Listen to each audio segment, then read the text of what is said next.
Hi guys, so Brexit is not without a sense of irony, and during the run-up to the referendum, one of the concerns in Europe was how Ireland would deal with the fallout. This of course was not a concern for Brexiteers, be it the economic impact on other countries or even the political implications for Northern Ireland.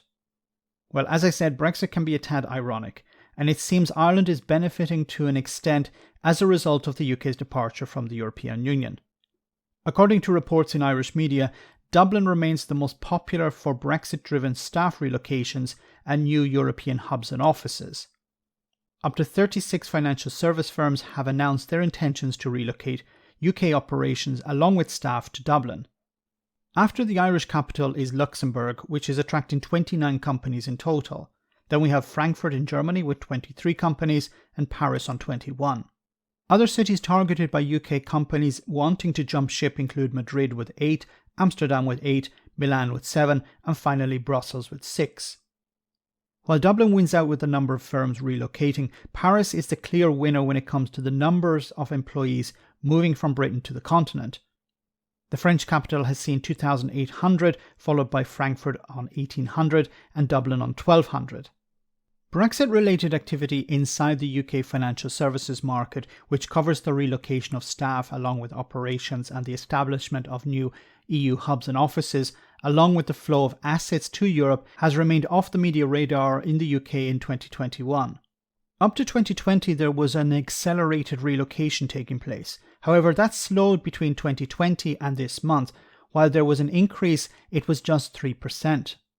This compares to a period following the result of the referendum when announcements rose steadily from 18% in December 2016 to 41% in January 2020. Why did it slow? Well, we'll get to that in a moment. When it comes to investment banks that are located in GB, they had projected higher numbers of staff moving to European countries in preparation for Britain's departure from the single market. They have since revised down this number. The total number of job relocations in 2020 was 7,600, but so far this year it was only 7,400.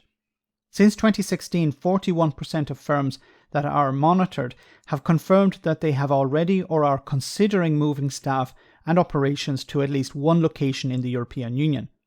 13% have confirmed multiple locations in the EU, and this compares to 12% this time last year. So why has the flow of workers and operations slowed since 2020? Well, you can probably guess it. The pandemic once again shields Britain from the worst of Brexit. Experts say that while the financial sector in the UK is working through the aftermath of Brexit, many changes have been put on hold as a result of the pandemic. More staff are working from home, and the work involved in relocating both staff and operations has either been made impossible or extremely difficult. The same people believe that as the pandemic wanes, we should start to see relocations rise again. Brexit has resulted in high-paying jobs which add to the exchequer leave Great Britain, but more importantly is the money tied up in the financial sector, which is going overseas as well. This is going to have a long-lasting impact on the UK economy, and it seems Brexiteers are indifferent to this rot that has set in.